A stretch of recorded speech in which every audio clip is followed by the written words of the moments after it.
Well, hello. It's time for the nose at the end of a very long and indubitably stressful week, in the middle of an indubitably stressful season, in the middle of an indubitably stressful time in the history of America. And yet still we do the nose. We talk about culture because culture is part of this whole equation. And here to do that today, the dog just will walk right through all of the equipment. Here to do that today is Mercy Quay, founder and principal consultant for the Narrative Project and a columnist with Hearst, Connecticut Media Group, as am I, actually. And Brian Slattery is arts editor for the New Haven Independent and a producer at WNHH Radio. He's joining us via the miracle of Skype.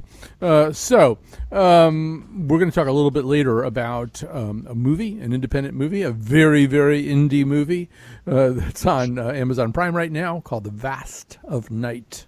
And we'll also talk in just a little while about the way in which Sarah Cooper, whose main comedic gig these days, although she's done lots of other things, but whose main comedic claim to fame right now is just this kind of very unusual lip-syncing of President Trump's various semi-coherent and fully incoherent remarks.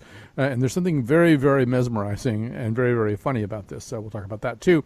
We're going to begin with a piece by Alyssa Rosenberg, a cultural critic for The Washington Post. She's actually been on this show in the past. The headline is "Shut Down All Police Movies and TV Shows Now." And what she basically says is if Hollywood is really concerned about the problem of police violence that has convulsed America over the last 7 to 10 days, what they can do is stop telling stories that whitewash police shootings or valorizing an action hero style of policing. They should just, for the moment anyway, stop making any of these things, I think, until they figure out how to do it better. There are always gaps between reality and fiction, she writes, but given what policing in America has too often become, Hollywood's version of it looks less like fantasy and more like complicity. So let's begin there. So Mercy Quay, I'll let you get us started here. How did this argument land with you? Oh, I'm completely in favor for this. I don't think that it comes as a surprise to anyone. But here's my caveat. I would say let's stop producing them and let this moment stand as the point in history, right? So let's not take down I mean, to some degree, let's not remove from circulation some of the cop procedurals that we've all sort of grown up with or gotten used to. And I'm only saying this because I'm biased, because Benson and Stabler from Law and Order SVU are probably my spirit animals. But I think that moving forward in our time, in our history right now, the police departments across the country are getting access to public relations at no cost. Right. And I mean, I tried to think about, other professions that have the same amount of, public perception that police departments do, and try to see, have we in some way honored them with, a vast history of rich content in TV? And the answer is kind of no.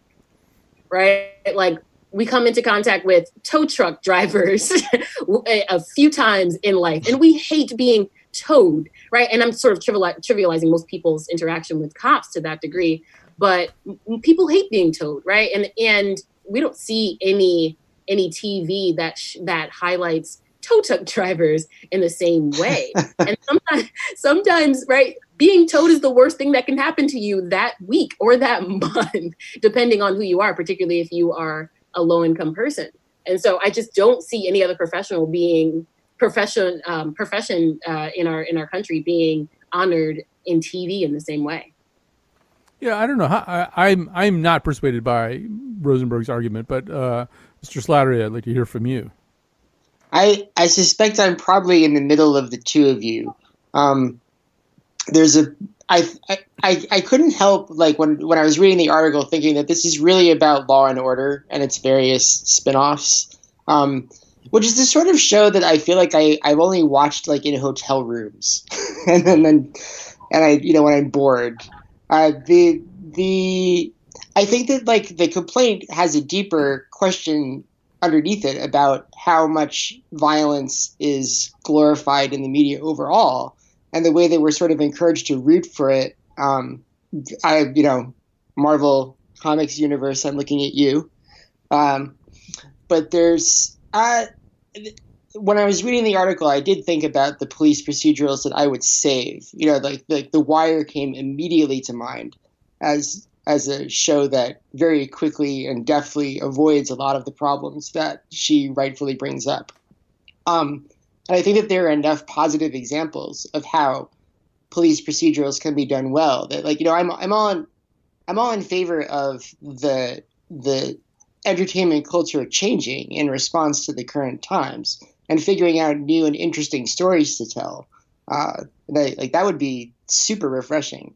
And I think that, if that's motivated by a concern, for moving on from the past and addressing what's going on, then great. There's inspiration can be taken in all kinds of ways and made into something positive.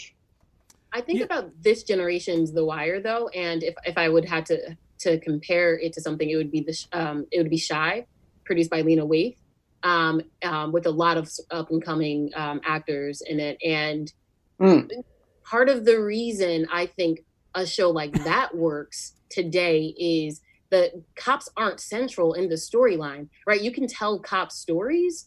You can tell stories about cops without them being cop stories, right?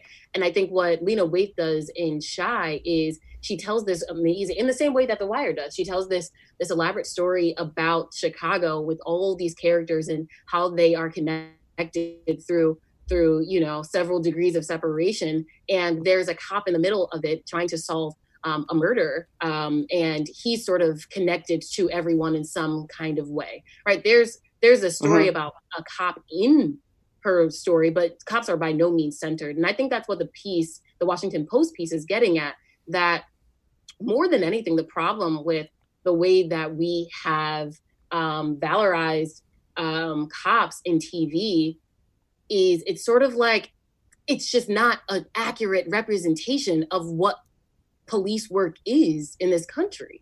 Right. I think that, the point that she gets to here that stands out most specifically to me is, what if, Special Victims Unit actually only talked about how they solve 33% of rape cases, right? Or that most murders and manslaughter, right? Something like 40% of most of murders and manslaughters go without a suspect being arrested at all. Something like 40%, right?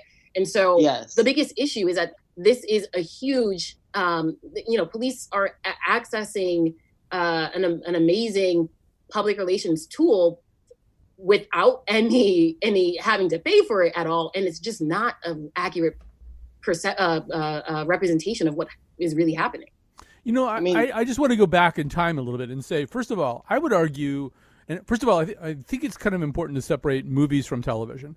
Television, my axiom is television is how we process life, typically, and movies are more like dreams, and dreams about either bad dreams or good dreams. But that distinction has been blurred here in the era of peak TV. I would agree. But so a lot of police shows are, to a certain degree, workplace dramas, just in the same sense that Star Trek is much of the time a workplace drama. And I would go back to Hill Street Blues, which started in the early 1980s, and which there are books written about it now, and there are ways in which they didn't get it right, or they leaned a little bit too hard on certain ideas. But there was this rigorous and almost ceaseless exploration of racial dynamics, both between the police and the citizenry, and also within the police department. There were two interracial police partnerships. One in particular became kind of a famous one, a black officer named Bobby Hill and his partner, a guy named Renko, who was kind of a redneck. Well, not kind of a redneck. He's a real redneck. And so much of the series was them trying to talk through the different ways that they perceived reality. And there was also this tremendous, but very fraught bromance between the two of them. But really, I'm not sure that I saw anything in the 1980s that dealt with race and with these very complicated dynamics as nuanced and successful a basis as Hill Street Blues did. So I sort of feel like, we want good television, and I take your point. It would be good. Hill Street Blues also was very good, Mercy, to your point about occasionally illustrating the futility of police efforts, how they don't work, how ideas become unsuccessful. I would also add, and remember, this is the early 1980s, there was a character on the show, I believe his name was Howard, and he ran this kind of paramilitary division of this urban police department where he was constantly getting equipment and ordnance transferred out of the military into this domestic police department and then radically misusing it to worsen situations. I mean, this lesson, which we think of as a pretty recent lesson, was a very actively taught lesson of militarization in the early 1980s. So, I think just good police shows. But not no police shows. Anyway, somebody take it. Well, Mercy, I wanted you to make sure that you talk. I mean, one of the things in the article that she talks about also is Cops, which is supposedly, I guess, not a fictional TV show, but that might get into the public relations thing you were talking about. Oh, absolutely. Right. So, Cops started in 1989 and it sort of takes off at the, height of the war on drugs. And, Vox did a piece on it that I watched. And effectively what I learned from this, and this is news to me, but as a public relations professional now, it's really interesting. Fox took on, and they were like Fox Cable News, Fox took on Cops in 1989 and used it as a way to go into city after city throughout the country, usually after they had some kind of run in with bad publicity, some kind, four officers have been arrested for excessive force, that sort of thing. And, the one that sticks out to me is Cops LA, where the year after the Rodney King beating, the chief in LA invites cops out to cover the station, puts out a statement that says, the police department, in particular, since the Rodney King situation, could use some good press, right? And so Cops is now the longest running series on TV, and has switched stations a few times, and there's been a few shows that are derivative of it. But the reality is, I do think that what we're getting access to is just not an honest representation of what is happening. And that's the biggest issue. I mean, that's part of what I think. And it's starting to feel kind of like propaganda. The interesting thing about, trying to make an accurate representation, though, and it's not that it can't or shouldn't be done, but that, I think that the reality of most jobs, police included, is that they're kind of boring to watch. It's like you have to find a way to make it.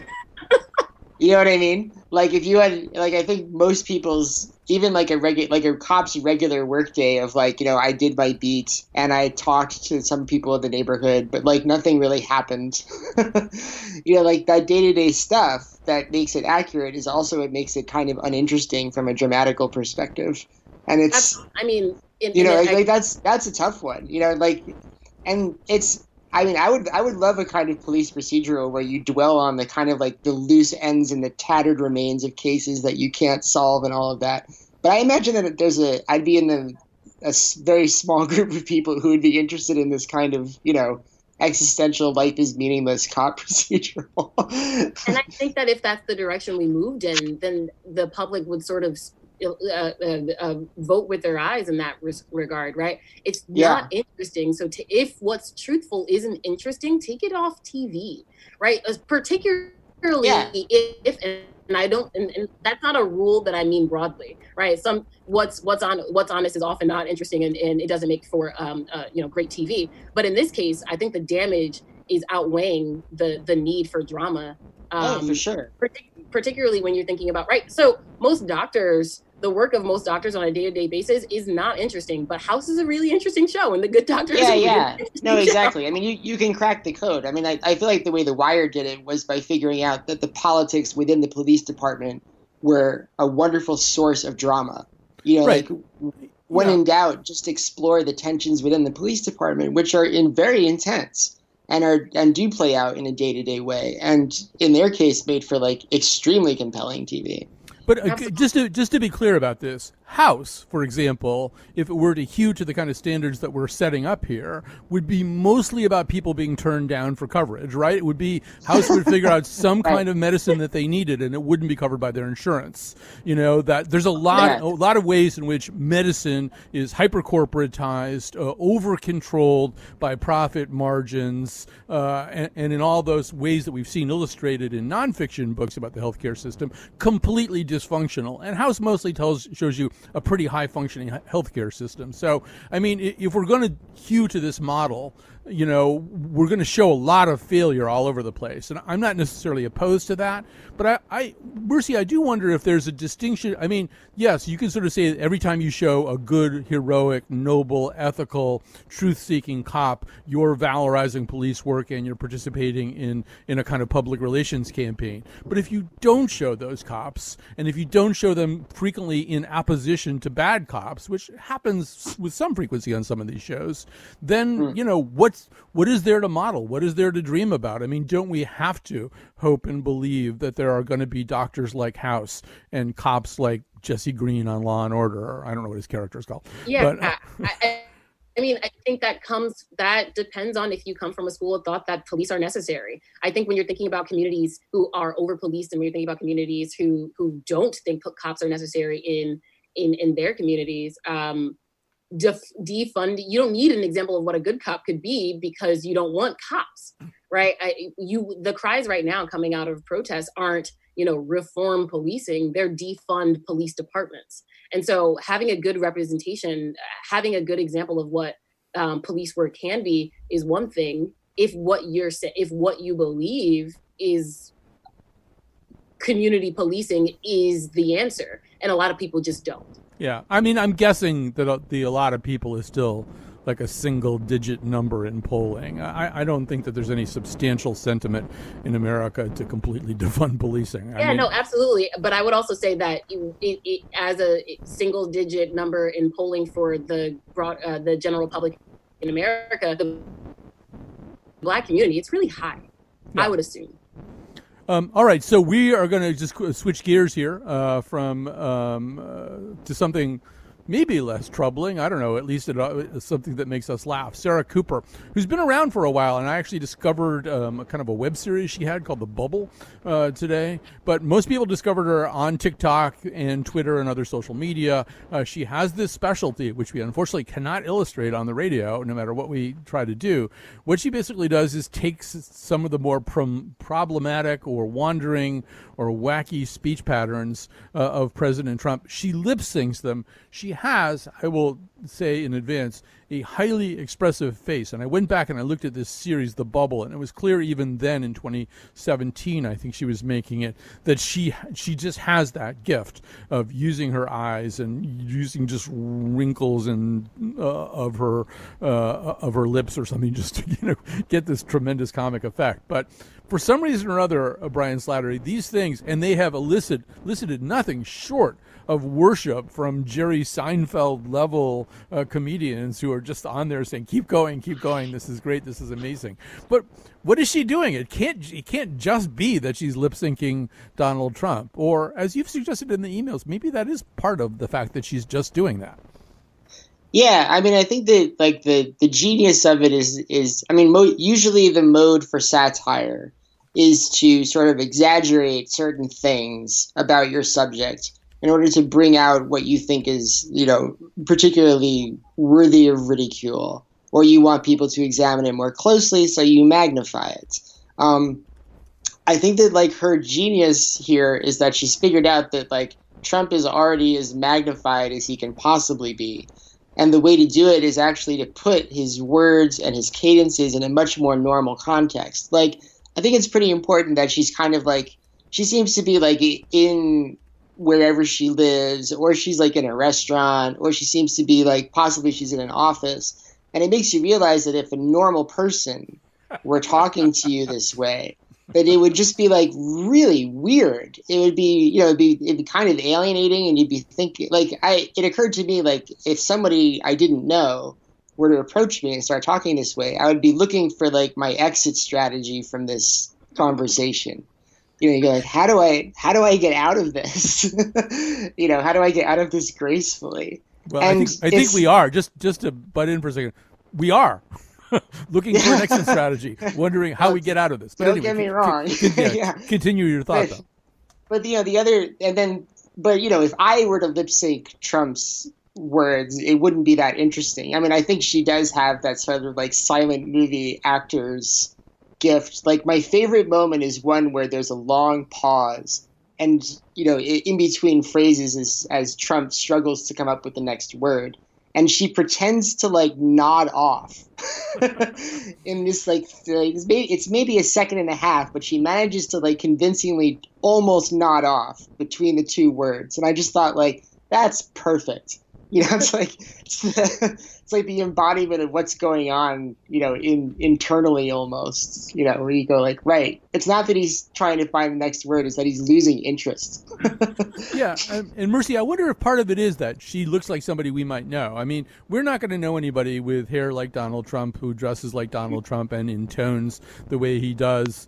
But she sort of looks like somebody, that you might know. And is that part of, there's sort of an uncanniness about it?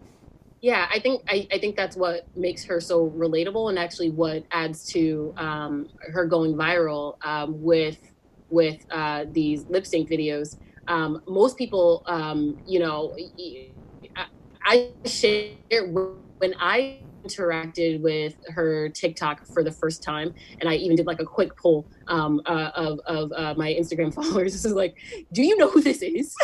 Are you familiar with this person? And a lot of people don't even know that she sort of made her, she made her big break years ago.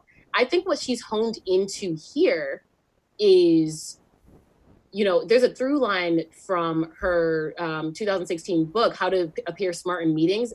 And for me, the through line looks like, honing in on what is either laughable or ridiculous or peculiar about real life, and putting that on a stage is what I'm seeing that she's doing. Straight from How to Appear Smart to these TikTok lip syncs, she has been able to really highlight how Donald Trump is laughable in any context, and I think she's done that in her earlier books. What's laughable in the meetings and in corporate America? What's laughable and ridiculous about those things? And I think it's working really well when you apply that lens to Donald Trump.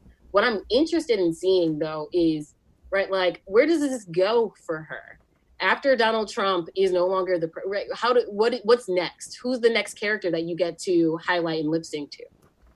Right. I don't know. There's a really great question. And I feel like the answer might be this could be a kind of a sui generis thing, and she'll just go on to do other stuff. But right. I mean, Brian, I thought the point that you made in the emails, and you kind of made it just now too, is that usually impersonation and satirization of a particular person and that person's voice and mannerisms involves an exaggerative stretch somehow. Jimmy Cagney didn't really talk the way that people who imitate him talk, and that eventually everybody thought that George H.W. Bush talked the way that Dana Carvey did him, which was not true, really. Dana Carvey just sort of figured out, some things about him that could be played up into this interesting parody. But with Trump, well, you should explain it, but there's a way in which exaggerating his characteristics it doesn't work. Yeah, I mean, he just comes across as somebody who has worked harder on his public persona than possibly like any other aspect of his personality. And there's a point now where like now the imaging of it is, I mean, look, like, I can't imagine too many people who are aesthetically removed from what I like than him. But there's no doubt that he's kind of worked it all out. Like, he's got, like, the man loves, like, white and gold plated things. And it's just, like, the amount of time he spends on his hair. Like, all of these things are like, well, that's where his attention goes. And meanwhile, what's been left behind is, how to speak and how to get from one thought to the next, in some kind of logical way.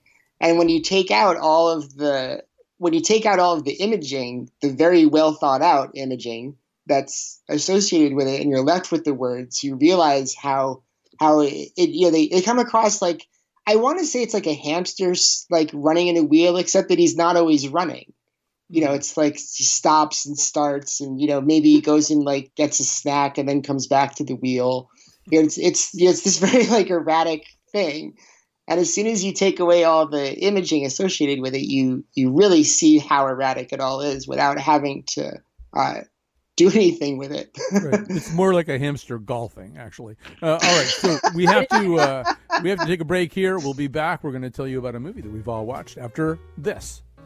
'Cause your mind is on vacation and your mouth is working overtime. You quoting figures and dropping names. You're telling stories about all them dames. You overlapping when things ain't funny. You're trying to sound like you big, big money. And talk was criminal.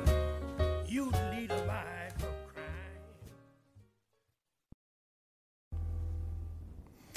So, The Vast of Night. Well, first of all, let me reintroduce the panel. Mercy Quay, founder and principal consultant for the Narrative Project, and on a billboard recently, too. And a columnist with Hearst Connecticut Media Group. Brian Slattery is arts editor for the New Haven Independent and a producer at WNHH Radio. And The Vast of Night is the first feature film by writer and director Andrew Patterson. I am told by producer Jonathan McNichol that he financed it with money, his own money that he earned making commercials for the Oklahoma City Thunder, among other clients. It was shot actually in the fall of 2016. It is a movie that takes place in New Mexico in the 1950s.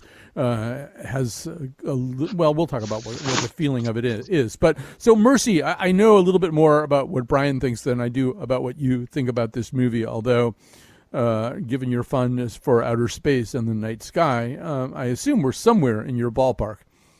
Oh, this is somewhere in my ballpark, but sort of like left field. I want to be clear about that.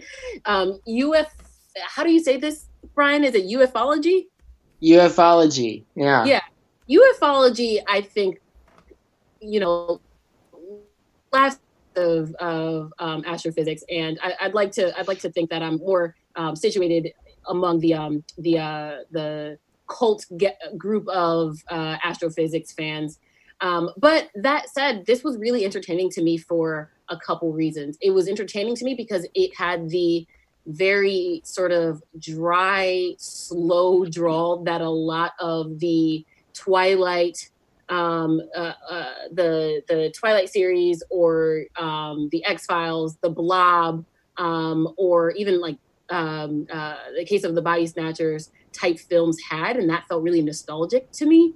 I also, what was interesting about it, finding out that it was produced for less than $1 million, made me really appreciate the quality of the film.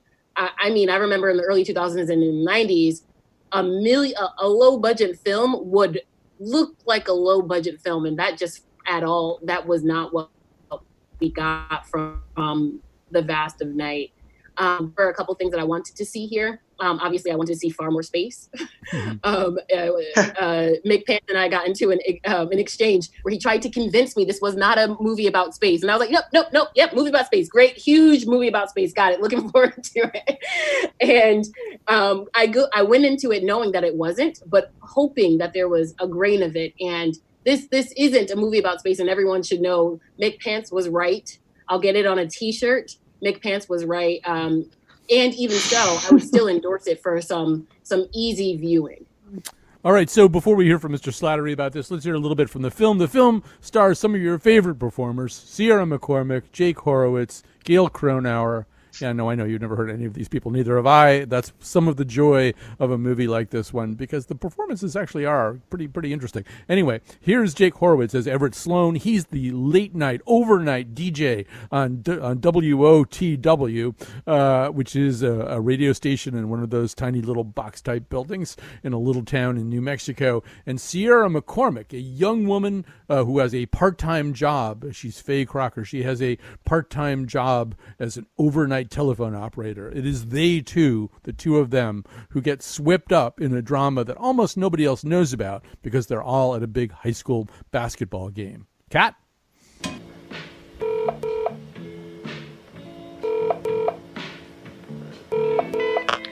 WOTW, Everett the Maverick. Everett, it's Faye. I'm sorry. Please don't be mad at me. Faye, I thought you were a caller. I know. I'm sorry. I knew you'd think that. Please don't be mad. Is it about the tape recorder? No, a sound came through the board and interrupted your radio show.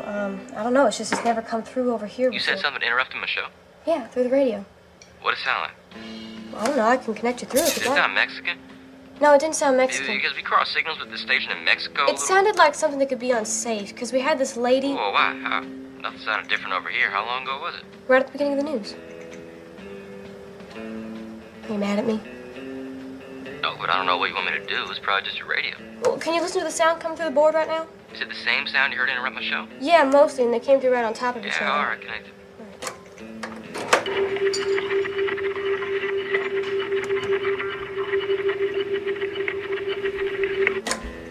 I've never heard that before. Yeah, me neither. All right, so there you go. So we should say that Brian Slattery, no stranger to science fiction, he writes it himself at times. So tell me about how you reacted. So I really enjoyed this movie. As a kid, I was one of those people who loved stories about like UFOs and Bigfoot and all of that stuff.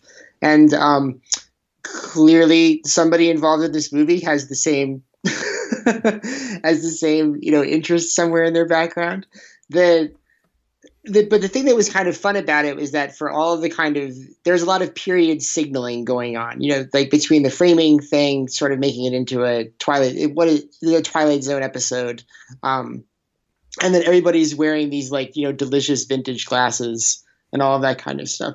But then there's, I liked that it was sort of updated also. Like the people talk more like they talk in like Amy Sherman Palladino's shows, like Gilmore Girls and Marvelous Mrs. Maisel. Like the dialogue is very sort of like rat-a-tat-tat, but not in the 40s way, like in the same kind of way that it's written now. Like, there's something wonderfully updated about it. And then I kind of really liked these periods of time where, probably like leaning into their low budgetness, they did some really cool things. Like if someone had a really long monologue, they would do these really long takes of them just talking. And if the person was talking on the phone, they would even like get rid of the image so that you were just staring at a blank screen and listening to this person's voice. And then that combined with the director's love of dolly shots where they zoom around the town as the characters are zooming around the town, made it sort of just like moment to moment, like very visually and orally interesting to watch. The movie also gets at what to me is kind of a nagging thing for those of us who loved these kinds of UFO stories as children. And then as adults, we come to see the place that they occupy in the political sphere. And now that you can trace the lineage from ufology pretty directly to the kind of like lunatic fringe conspiracy theory stuff that has become sadly very much part of our mainstream politics, it's hard to know exactly what to do with these stories now. And I partially suspect that the filmmakers themselves kind of struggled with this. Like maybe the reason why they signaled so hard that it was the 50s is because they wanted to say, look, this is a story about the 50s. It's not a story about now. But they're playing with some like very potent things, and I haven't quite sorted out how that all shakes out.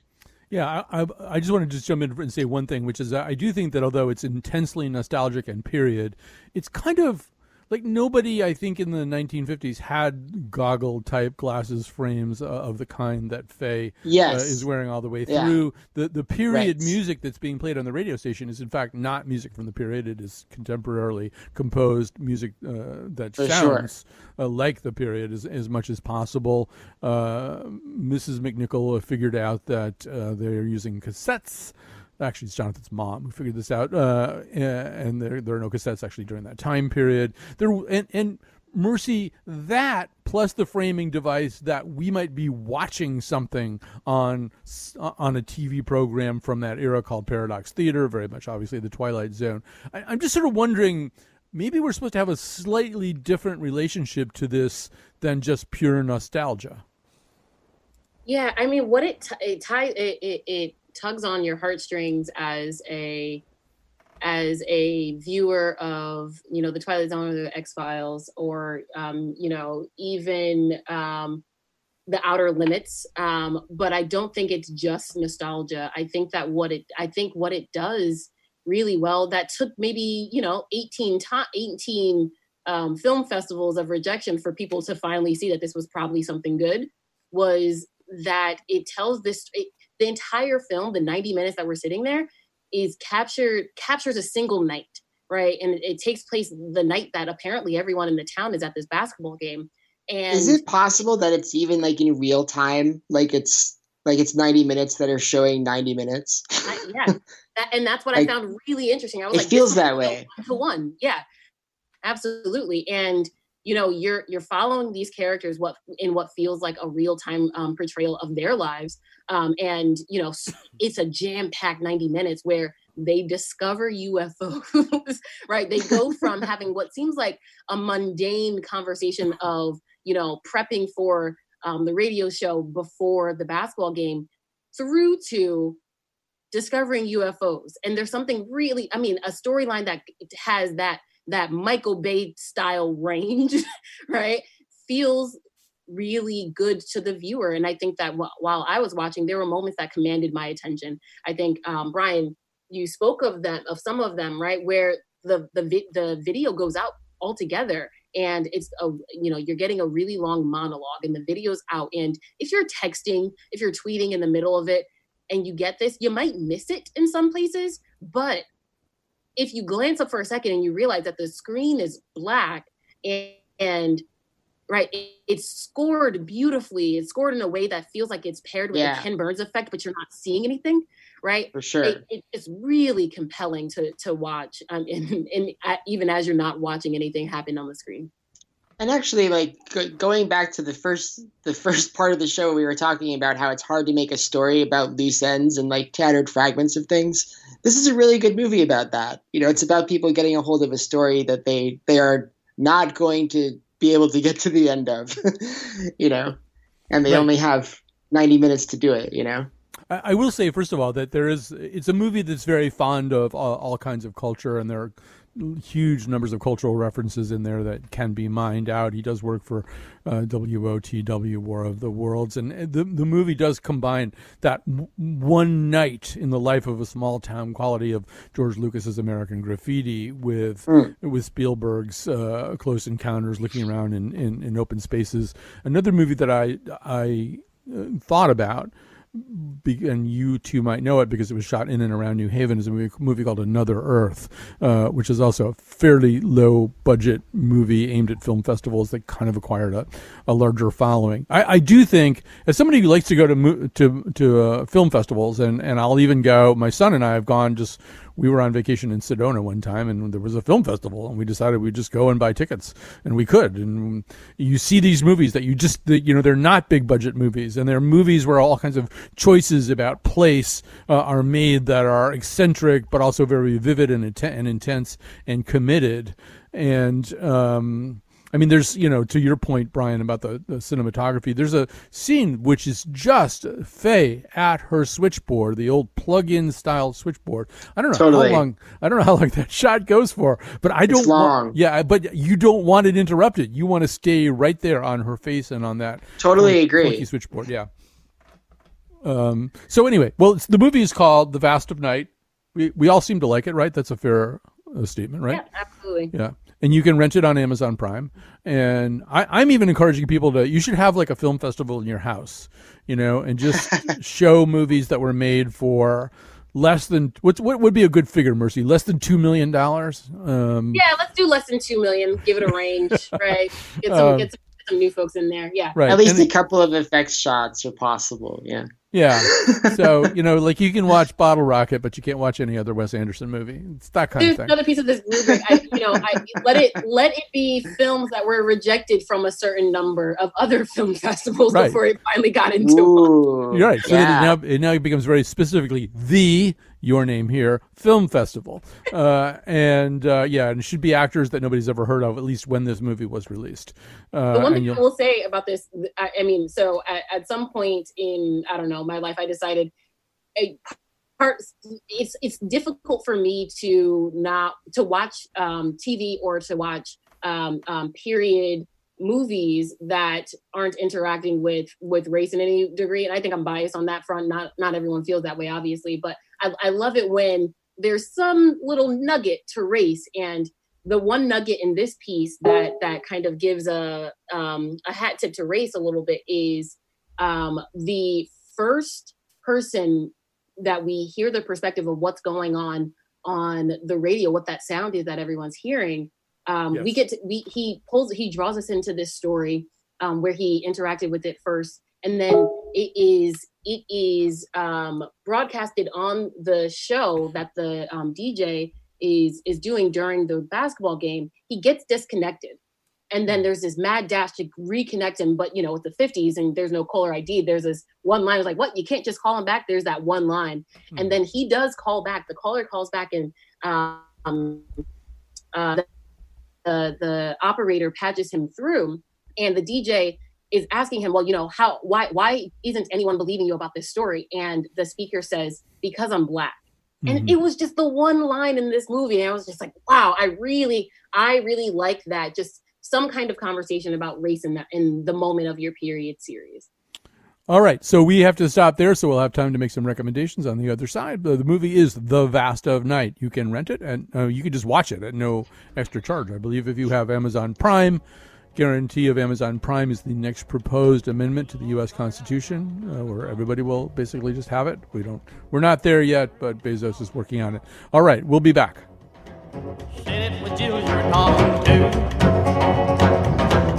I didn't even ask you. Acting suspicious all through the night. Kept on you when you turned out the light. All right, here we are. We are back with Brian Slattery and Mercy Quay. I got to thank Kat Pastor, who's there in the studios of WNPR and Connecticut Public, making it possible for the rest of us to work from home, which is what we're doing. I'm at home with my assistant producer, Declan the dog, and at his home is Jonathan McNichol, the producer of The Nose and the producer, therefore, of this episode of The Nose. So what we do at the end of The Nose every time is make some recommendations for you or to you. Mercy's are inevitably astrophysics and aerospace related. We'll see if the pattern holds. Mercy, why don't you kick us off here? Oh, absolutely. The pattern holds. And I'm actually surprised. I haven't run out of content yet. Netflix just released a series. There's about 10 episodes and you will love it. It's called Space Force. It's created by Steve Carell and Greg Daniels. It stars Steve Carell as the newly starred 4-star general. He enters the Joint Chiefs meeting and is thinking he's going to take over his old boss's position, played by Noah Emmerich, and at the Air Force. But instead of taking that position, he has been appointed the Space Force, and this is a complete mockery of Donald Trump's creation of the Space Force. And there's a bunch of familiar faces in it. Like I said, Steve Carell and Noah Emmerich, but then there's also Fred Willard, Ben Schwartz, there's Lisa Kudrow and John Malkovich. And it is a star-studded cast. And it talks about the early years of the Space Force and putting monkeys and dogs in space. And Steve Carell plays an absolute idiot who should not be heading up any arm of the government, let alone the arm of, our armed forces that sends people into space. It is called Space Force. It's available right now on Netflix, and I recommend it for anyone. All right, Space Force. And also, you've got to be excited about the fact that Mark Kelly is currently leading in the polls in Arizona in the U.S. Senate race. You could have an astronaut back in the U.S. Senate. We've had him before. All right, so Brian Slattery, what have you got for us? If you like the kind of like quiet, character-driven science fiction that The Vast of Night is like, there's another series on Amazon Prime called Tales from the Loop, which is it's an 8-episode thing. And it's based, oddly enough, on paintings by a Swedish artist named, and I will definitely butcher this name, but Simon Stålenhag. But it's a sort of, his paintings are very sort of like they're science fiction-y and at the same time kind of surreal. And the series manages to really capture the vibe of these paintings in a pretty extraordinary way, so that the stories are like these interrelated stories about a town that has like an experimental physics lab at the center of it, where all these kind of crazy things happen, but they happen sort of like slowly and quietly. And it's about people, like how they intersect with like people's lives and their own sort of personal, ambitions and sorrows. And it's really a beautiful show. It's probably not a show to watch if you are sleepy, because it demands some attention and, asks you to, be pretty focused on what it's doing. But if you are in the right frame of mind for it, it can be like, I found it to be really rewarding. It's beautiful is a word that comes to mind often. All right, so Tales from the Loop. Tales from the Loop. I've heard other good things about it from other people, so yes. So I didn't get a chance to recommend this last week. The movie Robot and Frank with Frank Langella and actually just kind of a terrific cast, including Liv Tyler, who almost inevitably annoys me, but not in this, maybe because she's supposed to be really annoying. I didn't particularly want to watch this movie. It's, sometimes you sort of are compromising in your household. You want to watch kind of a hard-boiled detective movie. Forgive me, and maybe the other person wants to watch something that's a little bit more about human relationships. So we got together over this movie, and it really kind of does, in a very quiet way, satisfy what each of us wanted. And there's a terrific performance by Langella. There's a couple of really interesting turns too in the movie. So if you're having one of those little discussions in your household where you can't quite settle both on the same movie, try Robot and Frank. It might work out for you. And it, like The Vast of Night, is available on Amazon Prime. I was trying to find out, apropos of astronauts. Well, actually, Jonathan McNichol has been trying to find out whether The Right Stuff is streamable anywhere. To me, still the best movie just purely about astronauts that I've ever seen. And apparently you have to rent it, but because I was trying to tell my son all about it too. Speaking of things that are streamable and flawed. So Netflix, I believe, has just put West Side Story back out on the stream. So West Side Story has two problems. Unfortunately, they are the two leads. There are problems with Natalie Wood, and there are real problems with Richard Beymer. Nonetheless, if you've never seen it or you haven't seen it in 10 years, I mean, for the Jerome Robbins choreography alone, for the music alone, for some of the other performances, which are, in fact, just stellar, for the fact that it still, until Hamilton came along, it really was the single greatest departure in the history of American musicals. I would recommend West Side Story. And as I say, I believe Netflix now has it, or they're going to have it at some point during June. I think they've got it already. All right, it's time for us to go. Thanks very much for listening, and thanks very much to Brian Slattery and Mercy Quay for joining me today. We'll be back on Monday with some updates on both the science and the news of the crisis that we're in. Yeah, we'll be laughing, talking, joking, talking about this and talking about that, and talk about everything as a matter of fact. Oh, yeah.